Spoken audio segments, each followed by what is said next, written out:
Assalamualaikum warahmatullahi wabarakatuh. Selamat pagi, selamat siang, selamat sore, dan selamat malam buat dulur-dulur peternak sekalian. Akan merupakan kebutuhan utama dalam memenuhi kebutuhan hewan ternak, pakan hijauan untuk ternak dapat dibedakan menjadi dua jenis, yaitu rumput-rumputan dan leguminosa, kacang-kacangan. Ada apa saja masing-masing jenis hijauan yang dapat dikonsumsi oleh ternak? Di video ini, kami akan membahas mengenai 5 rumput pakan ternak yang populer di kalangan peternak. Cekicrot. 6 legume pakan ternak populer. 1. Sentro. Tanaman sentro merupakan tumbuhan perennial salah satu jenis leguminosa yang berasal dari Amerika Tengah dan Meksiko dan dapat digunakan sebagai hijauan pakan ternak. Nama ilmiah dari tanaman ini yaitu Centrosema pubescens. Sentro tumbuh dengan baik pada curah hujan 1900 mm per tahun.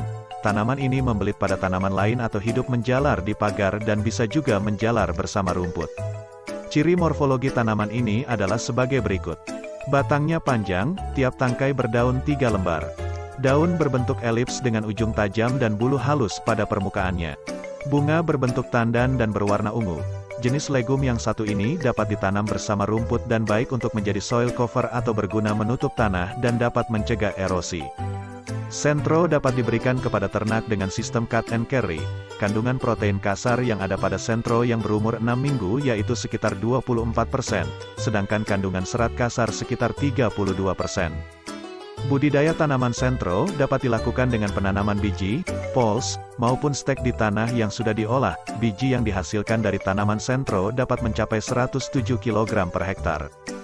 Daun tanaman sentro mulai dapat dipanen pada umur 3 bulan, sedangkan hasil hijauannya sendiri bervariasi dari 7 sampai 11 ton per hektar per tahun bergantung pada kondisi lingkungan. Kelebihan dari sentro jenis ini dibanding dengan jenis sentro secara umum yaitu dapat tahan di cuaca yang dingin serta dapat tumbuh membentuk stolon, sedangkan kekurangannya yaitu produksi benih yang sedikit. 2. Kaliandra. Caliandra calotirsus atau dikenal sebagai kaliandra merupakan salah satu tanaman legume yang dapat digunakan sebagai pakan ternak. Tanaman ini berasal dari daerah Amerika Tengah dan Meksiko. Kaliandra di Indonesia dibedakan menjadi dua, yaitu kaliandra merah dengan bunga berwarna merah dan kaliandra putih dengan bunga berwarna putih.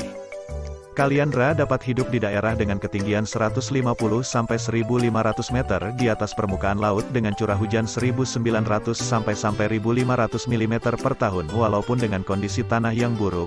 Bagaimana ciri morfologi tanaman ini? Berikut ciri-cirinya. Batang berkayu, tinggi tanaman dapat mencapai 2 sampai 13 meter. Diameter batang maksimum yaitu 20 cm. Kulit batang berwarna merah atau abu-abu yang tertutup lentisel kecil. Daunnya berbentuk bipinate, panjang daun utama dapat mencapai 20 cm dan lebarnya mencapai 15 cm. Kaliandra dapat ditanam bersama rumput untuk menaikkan kualitas rumput yang rendah. Pemberian pada ternak dapat dilakukan dengan sistem cut and carry. Kandungan protein kasar pada kaliandra sekitar 20%. Budidaya tanaman kaliandra dapat dilakukan dengan biji yang diskarifikasi terlebih dahulu. Kaliandra yang ditanam dengan biji akan berbunga pada umur 2 tahun. Daun kaliandra dapat dipanen pada umur 8-12 bulan. Untuk produksi daun yang maksimal, pemotongan dapat dilakukan pada tanaman yang tingginya sudah mencapai 0,5-1 meter setiap 2-3 bulan sekali. Hasil panen berat kering tanaman ini yaitu 3-14 ton per hektar per tahun tergantung keadaan lingkungan.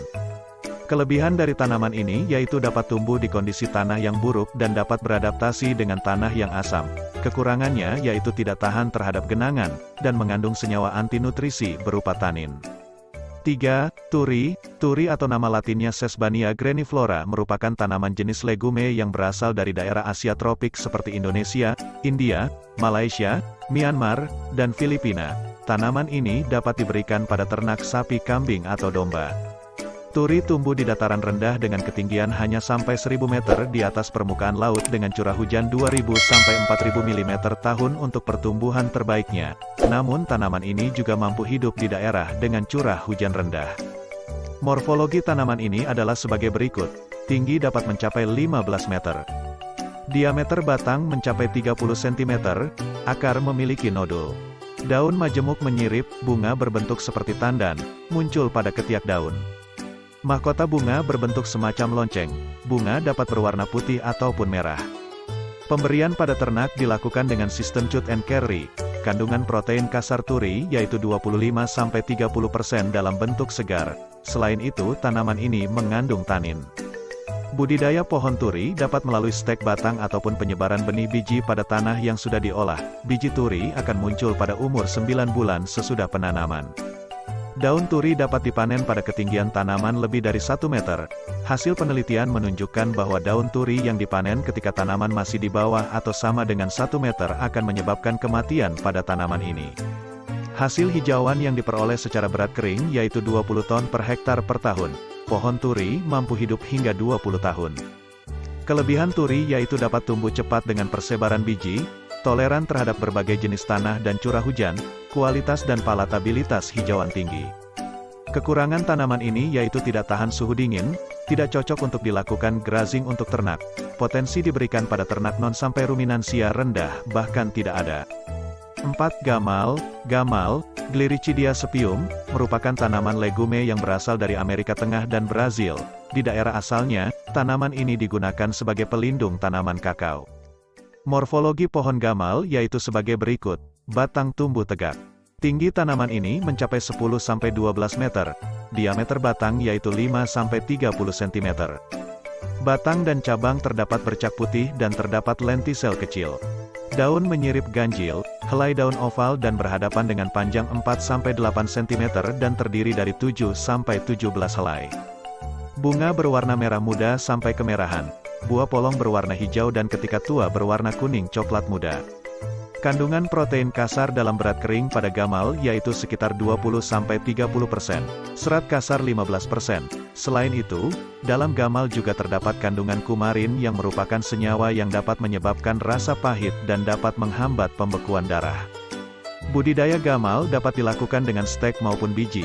Perbanyakan dengan stek batang lebih mudah dan lebih cepat, namun perakaran kurang kuat dibandingkan dengan penanaman melalui biji. Tanaman yang diperbanyak dengan stek dapat dipanen di bawah 1 tahun, sedangkan pada perbanyakan dengan biji hasil diperoleh pada umur 2 tahun. Interval pemotongan dapat dilakukan setiap 3 bulan sekali. Produksi hijauan dapat menghasilkan 2-5 kg per pohon.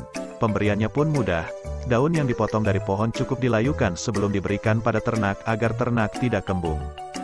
Kelebihan dari tanaman gamal yaitu nilai nutrisi tinggi. Selain itu pohon ini dapat menjadi pencegah erosi dan penyubur tanah.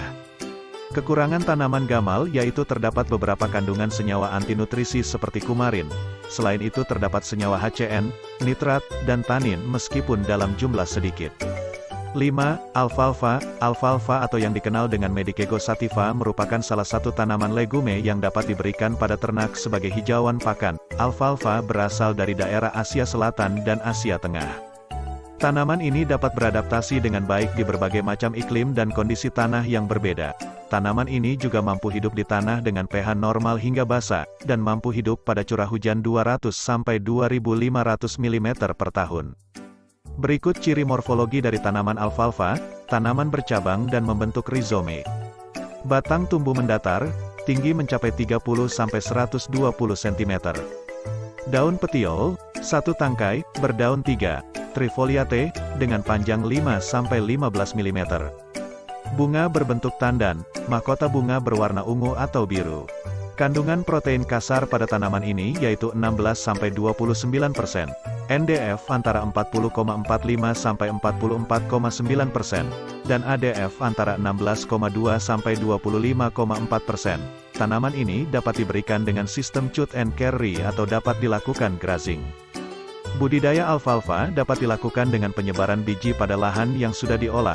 Panen pertama tanaman alfalfa bisa dilakukan setelah tanaman berumur 51 hari, panen kedua setelah umur 35 hari dan panen ketiga sampai seterusnya setelah berumur 21 hari. Bagian yang diambil dari tanaman yaitu bagian batang dan daunnya. Panen dilakukan dengan cara dipangkas hingga mendekati bagian pangkal batang paling bawah. Rata-rata produksi alfalfa dalam bahan segar yaitu 80 ton per hektar per tahun atau setara dengan 20 ton per hektar per tahun dalam bahan kering. Pemberian pada ternak cukup dilayukan agar tidak terjadi kembung pada ternak. Kelebihan dari tanaman ini yaitu dapat berproduksi sepanjang tahun, kualitas tinggi, mampu beradaptasi dengan berbagai iklim, dan responsif terhadap irigasi. Sedangkan kelemahannya yaitu tingkat energi tanaman ini rendah, dapat menyebabkan kembung, tidak dapat terus-menerus dilakukan grazing. 6. Indigofera. Indigofera dikenal di berbagai wilayah dengan nama tarum, nila, atau indigo. Tumbuhan ini berbentuk semak-semak dan banyak ditemukan pada daerah tropis. Bergantung pada iklim tempat indigofera ditumbuhkan, indigofera dapat memiliki siklus hidup anual, biennial, ataupun perennial. Secara morfologis, tumbuhan ini memiliki daun berwarna hijau muda dan bunga berwarna merah muda keunguan. Indigofera ini dikenal dengan kemampuannya menghasilkan zat warna indigo yang disebut indigotin. Budidaya indigofera umumnya dikultivasi pada tegalan ataupun sawah. Terdapat dua metode budidaya indigofera. Metode pertama adalah dengan mencangkok potongan batang indigofera, sementara metode kedua adalah dengan menanam bijinya. Meskipun begitu, penanaman dari biji lebih disukai karena akan menghasilkan tumbuhan dengan akar yang lebih kuat dan juga ukuran yang lebih besar. Secara umum, budidaya indigofera dimulai dari persiapan lahan. Lahan yang baik untuk menanam indigofera adalah lahan yang gembur, dekat dengan sumber air, dan terpapar sinar matahari. Kandungan indigofera.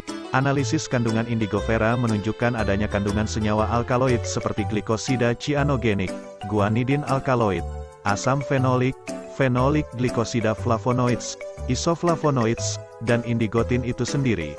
Tidak hanya itu, indigofera juga memiliki senyawa derivat terotenoid yang memiliki sifat bioaktif sebagai insektisida.